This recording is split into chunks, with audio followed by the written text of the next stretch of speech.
Welcome to another top 5 data, AI, and analytics post of the week. I'm back in my car on popular demand. We've got a lot to cover. The first resource is I love quadrants, and I cannot lie. This is a post I wrote for Forbes magazine on how to use quadrant to help you with better decision making. You know, I'm a big fan of quadrants because they are simple tools that help you simplify the complex world. And in this post, I point to 3 quadrants that will help you make better decisions. The first one is the quadrant called the Johari window. If you're not familiar with Johari window, created by 2 US psychologists, Joe and Harry, that's where the Johari window comes from, but it helps you identify your blind spots. It's really important to be in the right mindset before you start making your decisions.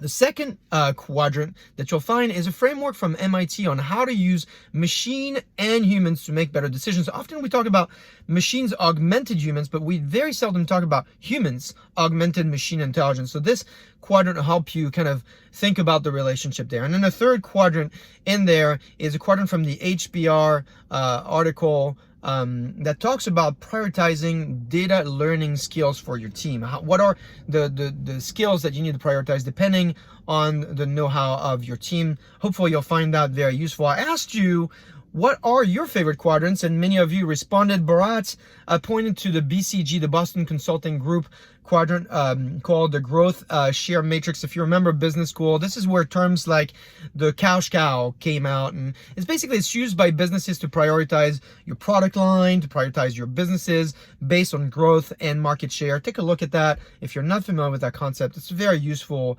quadrant. The second post is about the principles of data storytelling. You've heard a lot about data storytelling, and it might sound very complex. Ali Elaj does a great job here talking about the 6 key principles: closure, similarity, continuation, proximity, symmetry, and order principle, and figure ground, which is another great concept that you'll want to take a look at.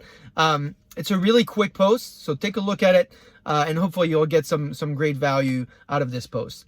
David Sims Smith does a great job always on giving us resources for entrepreneurship. And so this time he talks about the 12 slides VCs want to see. Now you'll get there things that you expect, right? In your deck for a VC, you need to have the problem and the opportunity and the value prop and your secret sauce and your traction, of course. But I think it's really important. Don't leave your deck without talking about your ask. I mean, after all, you're presenting to those VCs. You want to make sure that you're asking them what you want from them.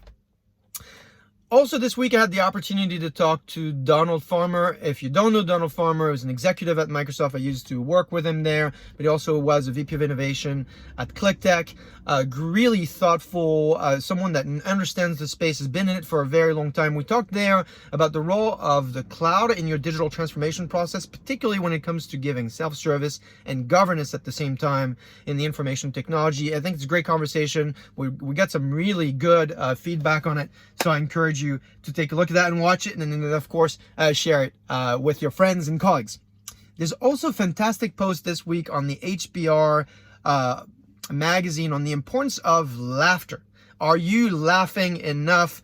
And it talks about what you can do in these times of confinement to do something special to make others laugh. So I want to give you an exercise for this coming week, and I call it the 3 L's. Just write on the post-it 3 L's and put it in front of your desk and ask yourself, did you do anything today to make sure that you laughed or you made somebody laugh? Maybe you want to watch some stand-up comedy on Netflix, but just make sure that you have a moment where you are enjoying laughter. Did you do something today where you were able to learn? And here I mean step back from the news, read a paragraph or maybe a chapter from one of your favorite books or a magazine, but make sure you have the opportunity to learn. So that's your second L. And then the third L is love. Did you hug a family member? Did you hug a pet? Did you do anything to let someone in your circle that you love them and that they are meaningful to you? So challenge yourself this week.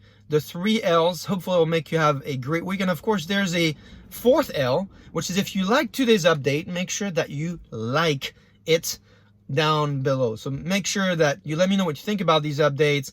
Comment, share it, like them, and let me know if I forgot anything. As always, if you have anything you want to share with me, Put it on LinkedIn, put it on social, tag me. I read and I respond to all your comments. They mean a lot to me, and I hope this update is meaningful to you. Have a great week, and I'll see you next week.